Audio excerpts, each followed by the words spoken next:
Find the area bounded by the curves y equals secant squared of x and y equals 2 for negative pi over 4 is less than or equal to x, less than or equal to pi over 4. Okay?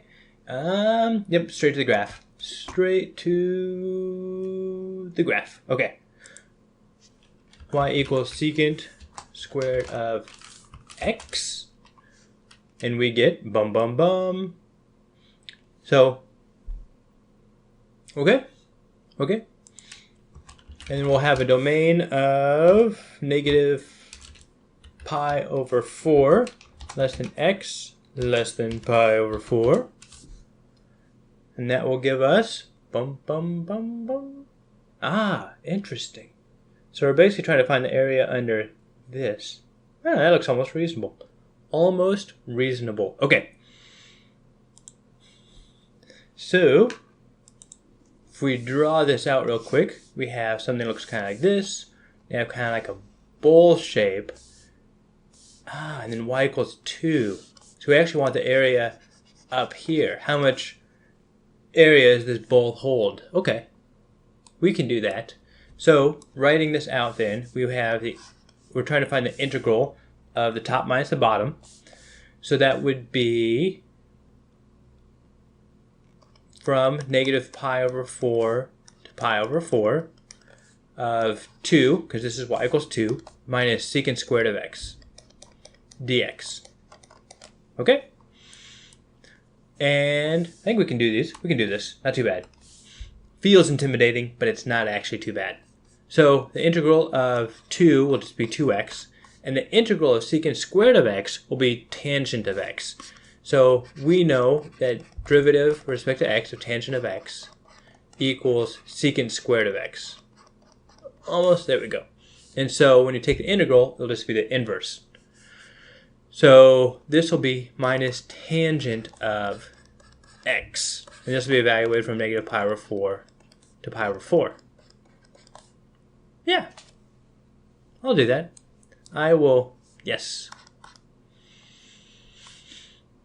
Yes. So evaluating this, we have 2 times pi over 4 minus, now the tangent of x is sine over cosine. So I'm going to write this as sine of pi over 4 over cosine of pi over 4. Yep. Which we know is square root of 2 over 2. And tangent of pi over 4 should be 1. But there might be some negatives involved that I'm not quite sure of. So I'm going to deal with those individually. And then we do the same thing over here. 2 times negative pi over 4 minus sine of negative pi over 4 over cosine negative pi over 4. Okay, because sine is an odd function while cosine is even. You'll see in a sec. Okay, blue. So 2 pi over 4, which would be pi over 2. Check. Minus, so this will be square root of 2 over 2. And this will be square root of 2 over 2. And so that'll be minus 1. Minus quantity. Now this will be, I'm going to distribute the negative sign. So we have plus, this will be again a pi over 2. Now this time we're going to have, this will be negative square root of 2 over 2. But this will be positive square root of 2 over 2. So this will end up being negative 1. Yes. Interesting. Interesting. Yep. Okay, so I'm good with this so far. So when we add all this together, we will get a full pi minus 2. So we get pi over 2 plus pi over 2, negative 1 minus negative 1, and we get pi over 2, pi minus 2 is the answer.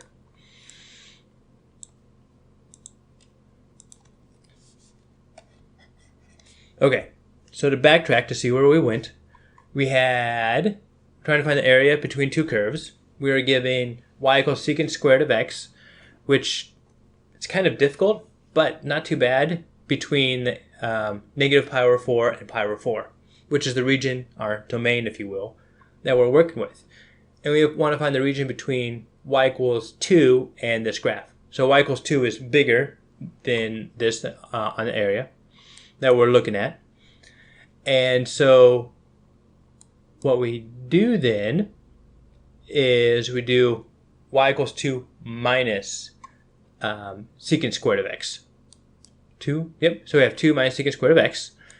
We take the integral, which was not too bad, 2 into 2x, and secant squared of x, we know the derivative of tangent of x is the secant squared of x. So we can also go backwards. So we knew that secant squared of x goes to tangent of x. Then we plug in pi over 4.